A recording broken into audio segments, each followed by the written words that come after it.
Okay, that was getting a little long anyway, so this is part 3 and I should be done with this one. I know this one is long, I'm sorry. Okay, so what I wanted you to know is that sometimes in your renal urological problems, sometimes we have to divert and go out and around the organ altogether. Those are different kinds of ostomies, similar like what we talked about when we did GI, where we have to make some ostomies out of the GI tract. We can also do that in the renal urological system too.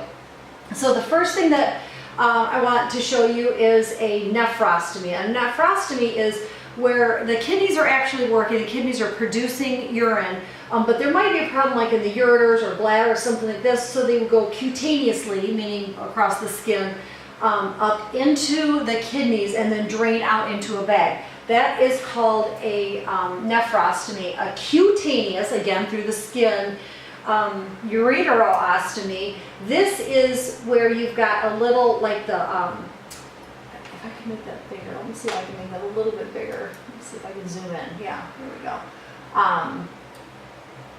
Move that right there. Cutaneous is across the skin, and then the ureters, sometimes they can bring it right out into the skin, and then the urine would drain there.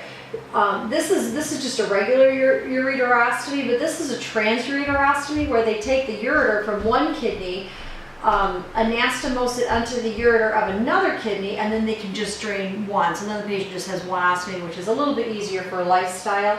An ileal conduit is another way, so if a patient has like a bladder problem or a ureter problem lower down, what they can do is they can take the ureters and they can anastomose it into a piece of ileum and then take the ileum out through the skin. And the ileum is just a little bit bigger and it's an easier ostomy to manage rather than a little tiny ureter.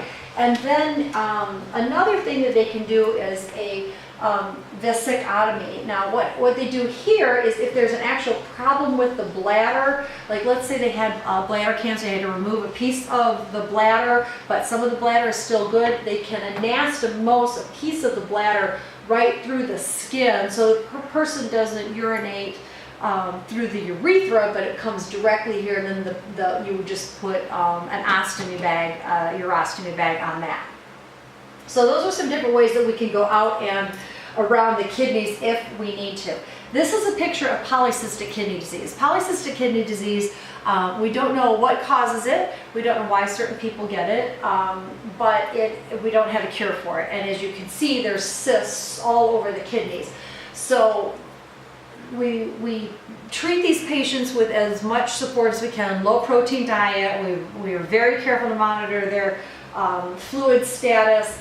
And but these are the patients that sometimes have to go on the kidney transplant list because there's not a cure. So kidney transplants are one of the easiest kinds of organ transplants to do, and again they get transplanted two ways. From a live donor, because you can live with just one kidney. So some people that have a certain disorder, they will, like polycystic kidney disease or end-stage renal failure or something like that, they will start checking with their family members for a match. And when you receive an organ, you have to have the same blood type and the same tissue type. So they do a lot of testing before they will transplant an organ. So these kinds of patients, what they do is they go on an organ transplant list. So the doctor will say if this person doesn't get an organ quickly, they're not going to make it. So they get to go on an organ transplant list, they go into the organ registry. And then when somebody is pronounced brain dead, like we talked about during our neuro weeks, the family of the person who is being pronounced brain dead will agree to donate organs, and then they will test blood type and tissue type, and they will match it into this national registry. And who's ever on the top of the list, they're most severe, their acuity is high, and they're likely to die if they don't get an organ. They're the people that then, they match up the organs that way. And in Michigan, it's called OPAM, the Organ Procurement Association of Michigan, and they're the ones that kind of work on that and coordinate those two things together. So with the kidney can either be from a donor who's been pronounced brain dead, or a family member or a match of somebody who is just willing to donate an organ to somebody else. But the interesting thing about the kidneys is you'll notice, because like I said, your kidneys are kind of right up in here, right on the sides almost. But look how long these ureters are to get down to the bladder. So what they do when they transplant a kidney, instead of putting the kidney here, they put it here, right in the front. The reason is now you have a much shorter section to have to put that ureter in there. But you do need to be careful now that the patient's like obviously not playing football or some high contact sport where they can get kicked in the kidney because now they have a kidney down here. So you do have to be a little bit careful about that. The other things that I want you to be aware of is, and this is true with any organ that gets transplanted, is that the person who is receiving the organ, unless it's somebody's identical twin, that body will always want to reject that organ because the body will identify it as a foreign object. So the patient is always on anti-rejection medications, and they can be a lot of it's a significant amount of medication. But if the kidney it's called a hyperacute rejection, meaning they put the new kidney in. If that kidney starts rejecting within 24 to 48 hours, that's a hyperacute rejection, and there's no cure for that. You just got to take the kidney out, consider it a failed transplant, and then the person goes back on the transplant list. It's sad because now you've like wasted a kidney, but the person cannot live with a hyperacute rejection.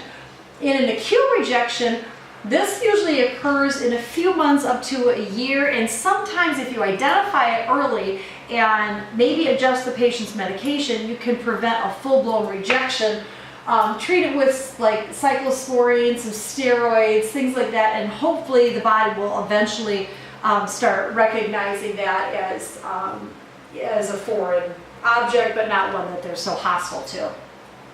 And then long-term rejection, this can last over a year. It's not as common. Usually if the organ is going to reject, it will reject within that first year, but it can reject at any time the person has that donated organ in. So anytime your patient has a transplanted kidney, you want to always assess for urine output.